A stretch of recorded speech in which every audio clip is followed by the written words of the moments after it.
Hello everyone, as you see various units of pressure are written over here. Let us understand them. Before that, let us understand what pressure is.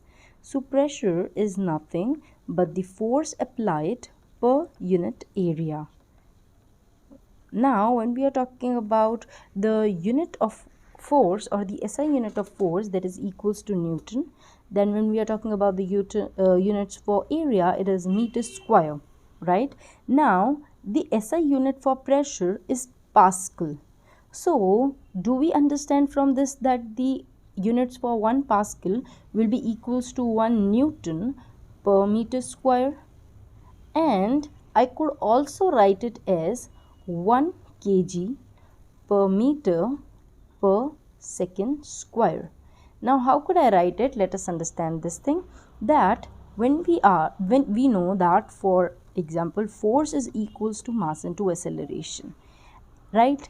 Now can I write that unit for mass is equals to kg, and for acceleration it will be equals to meter per second square? Now when I will solve it further, and I will just move the unit for area over here, and I will write it like this, that is kg meter per second square, and this per meter square,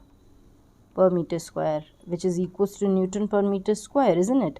But what I'm going to do is, instead of writing this thing over here, I'm just going to write this. When we will solve it, it will be equals to kg per meter and per centimeter square, right? We couldn't place a comma in between, so let me just write it like this. Yes, there is no 2 over here. Yeah, so this is, and we could also write the same thing as what I have expressed above, that is 1 kg per meter per second square. Now let us understand about the unit for bar. You should remember this thing, that Pascal is SI unit of pressure. Now let us understand about 1 bar. 1 bar is equals to 10 to the power 5 Pascal. Yes, bar is a larger unit than Pascal. Now 1 bar could be also written as 0.987 ATM. When we are talking about 1 ATM now, it is equals to 1.01325 multiplied by 10 to the power 5 Pascal. Again, we could say that ATM is also little bit larger than bar as well as the pressure. Now 1 ATM could also be expressed in the form of 101.325 kilopascal. What I have done is that I have used this 10 to the power 5 in just writing kilo, and which represent 10 to the power 3 and 101. I've just removed this decimal to the 2 places. Now let us understand what are more units, or like how you could write this ATM. You could also write this ATM as 760 torr, which is our next unit. We will understand about it. And you could also write it as 760 mm of Hg. This is millimeter of mercury. You could also write as inches of mercury. You will understand it later on. Now 1 torr is equals to 133.322 Pascal. Let us understand that how do we get it. Now we see that 101.325 Pascal upon 760 will be equals to 1 torr. Let us understand that how do we get it. Now to understand it, okay, so I've moved on a blank page to understand it.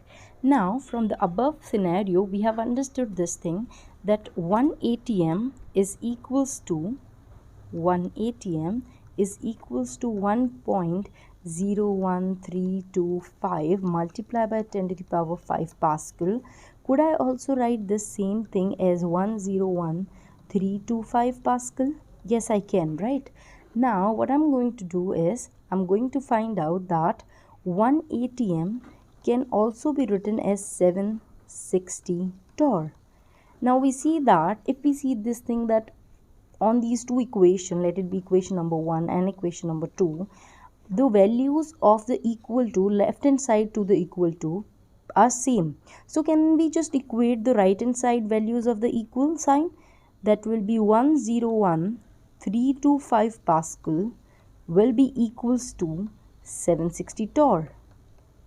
Now if I want to find the value for 1 torr, it will be equals to 101,325 Pascal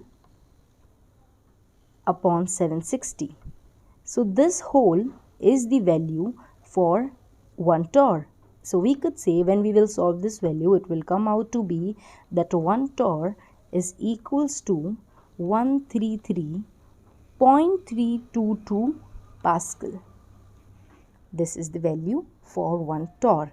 Now the other unit for us, okay, we should just write the same unit on the top, that is 133.322. Let us write it over here, that when we will solve this unit, we will get, let me write this over here, 133.322 Pascal. Now let us understand about 1 mmHg. We have seen over here that 1 atm is equals to 760 torr as well as 760 mm of Hg. It means that 1 mm of Hg is equals to 1 torr, which is equals to 133.22 pascals, right?